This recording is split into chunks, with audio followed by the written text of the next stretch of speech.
Hi everyone, welcome to our video. Today we're gathered here to talk about a very important topic dealing with peer pressure and bullying. I'm Lovelyn and I'm so excited to have this discussion with my mom, grandma and great-grandma. Personally, I think it's crucial to understand how to handle these challenges because they can really affect our mental health and overall well-being. Mom, can you explain more about peer pressure and bullying? I know they can be really tough to deal with, but how exactly do they impact people?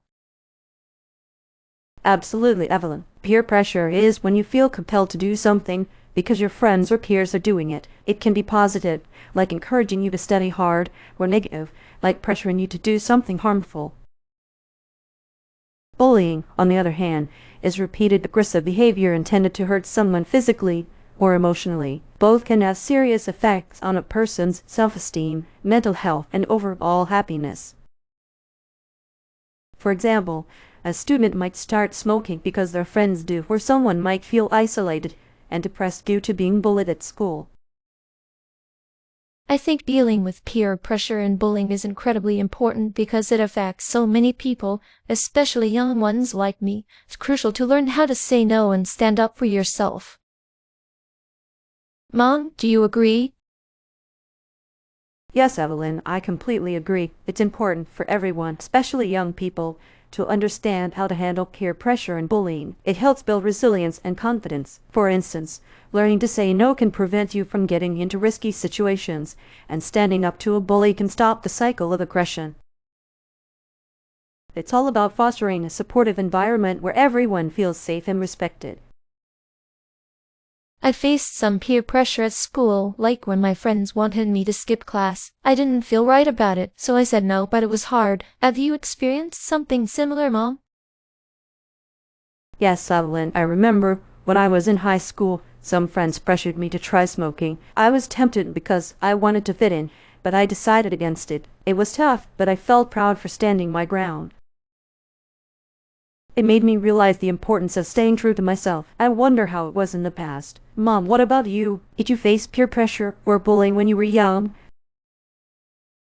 When I was young, in the 70s, peer pressure was more about conforming to social norms, like how you dressed or behaved. There was bullying too, but it wasn't talked about much. I remember feeling pressured to wear certain clothes to fit in. It was challenging, but I managed by finding friends who accepted me for who I was. And Mom, what was it like in your time? Back in my day, during the 50s, peer pressure was quite different. It was more about adhering to strict societal expectations, like behaving properly and following traditional rules. Bullying existed, but it wasn't recognized or addressed as it is today. For example, if someone didn't conform, they could be ostracized or ridiculed. The historical events, like the civil rights movement, brought some changes, but it was still tough. Comparing it to today, there are more resources and awareness now. It's interesting to think about how the internet and social media could have influenced our experiences. If we had these tools back then, maybe we could have connected with others who were going through the same thing and found support online. Absolutely, Sarah. If we had the awareness and support systems available today, things might have been different. We could have had anti-bullying campaigns or access to counseling, which would have made a big difference in handling peer pressure and bullying. That's a good point, Grandma. Today, we have so many resources like online support groups and mental health awareness campaigns. But I'm curious, what do you think about the current emphasis on mental health and boundaries, Grandma? I think it's wonderful that there's more focus on mental health and setting boundaries. In my time, these topics were rarely discussed. It's encouraging to see that people now have the tools and knowledge to take care of their mental well-being. Great-grandma, do you think having these resources would have helped you when you were young? Definitely, Evelyn. Having access to support and understanding the importance of mental health would have made a significant difference. It's heartening to see the progress we've made.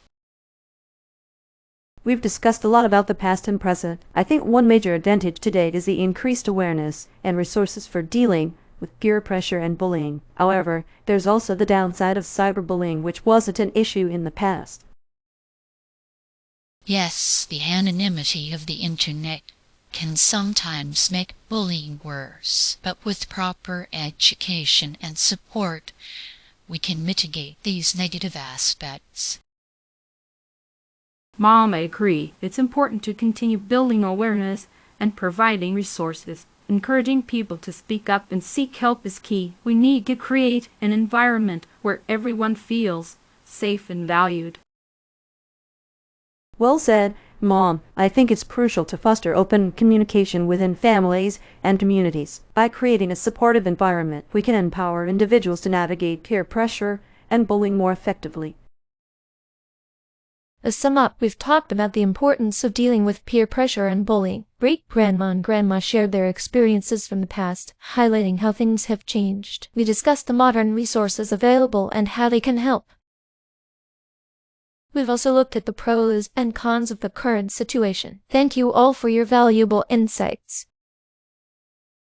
Thank you, everyone, for joining us today. We hope you found our discussion helpful. Remember, it's important to stand up for yourself and seek support when dealing with peer pressure and bullying. Take care and see you next time.